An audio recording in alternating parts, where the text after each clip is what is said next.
নমস্কার, আমার নাম ত্রিদীপ মল্লিক। আমি একজন প্রফেশনাল পিএফ কনসালটেন্ট। আজ আপনাদের সাথে আলোচনা করব পিএফ কেওয়াইসি পেন্ডিং নিয়ে। তাহলে চলুন ভিডিওটি শুরু করা যাক। পুরো ভিডিওটা এন্ড পর্যন্ত দেখুন।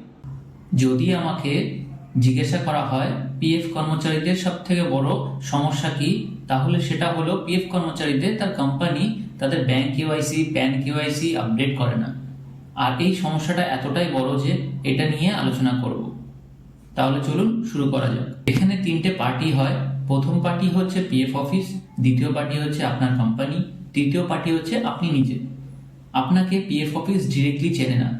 ডিরেক্ট যদি আপনাকে পিএফ অফিস না জানে তাহলে কি সমস্যা হয়? সমস্যা এটাই, আপনার কোম্পানি আপনার টাকা কেটে পিএফ অফিসে জমা করে দিচ্ছে।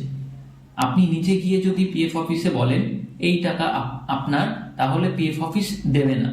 তারা বলবে এই টাকা যে আপনার, সেটার জন্য আপনাকে প্রথমে আপনার কোম্পানি থেকে কেওয়াইসি আপডেট করতে হবে। তারপর প্রমাণ হয়ে যাবে যে হ্যাঁ এটা আপনারই।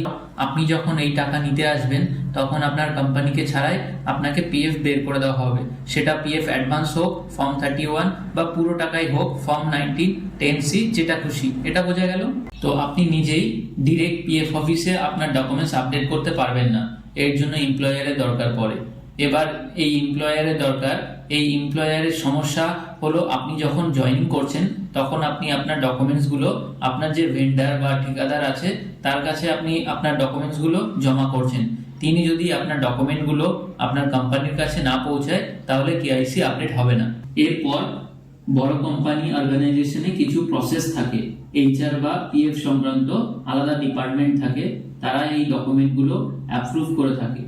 আপনার যে ঠিকাদার বা ভেন্ডার আছে তাদেরকে বলে আপনার ডকুমেন্টগুলো পৌঁছতে হবে আপনার কোম্পানির কাছে। না হলে আপনি নিজে গিয়ে আপনার কোম্পানির কাছে অনুরোধ করতে পারেন যাতে আপনার ডকুমেন্টগুলো অ্যাপ্রুভ করে দেয়। যদি আপনার ডকুমেন্টগুলো দিনের পর দিন হোল্ড হয়ে থাকে, অ্যাপ্রুভ যদি না হয়, পিএফ অফিস গিয়ে কোনো লাভ হবে না। তারা বলবে যে আপনার কোম্পানিকে গিয়ে বলুন যাতে আপনার ডকুমেন্টসগুলি অ্যাপ্রুভ করে দেয়। আমরা কোনো রকম এ বিষয়ে হেল্প করতে পারবো না। তো আপনাদের কাছে মূল বক্তব্য হলো, আপনার কেওয়াইসি যদি পেন্ডিং থাকে তাহলে আপনার কোম্পানির কাছে যান, গিয়ে কেওয়াইসি আপডেট করে দেওয়ার জন্য বলুন। আপনাদের একটা লাইভ এক্সাম্পল দেখায়। আপনি মনে করুন আপনার ডকুমেন্টস কোম্পানিকে ঠিকঠাক দিয়েছেন, কিন্তু আপনি পিএফ পোর্টালে আপনার ডকুমেন্টস যখন আপলোড করেছেন তখন ভুল আপলোড করেছেন। এর জন্য কিন্তু আপনার এমপ্লয়ার আপনার ডকুমেন্টসগুলি রিজেক্ট করে দিতে পারে। তার লাইভ এক্সাম্পল আপনাদের চোখের সামনে রয়েছে। আমার সম্পূর্ণ তথ্যটি যদি ভালো লেগে থাকে দয়া করে ভিডিওটি লাইক, শেয়ার অ্যান্ড সাবস্ক্রাইব করে দেবেন।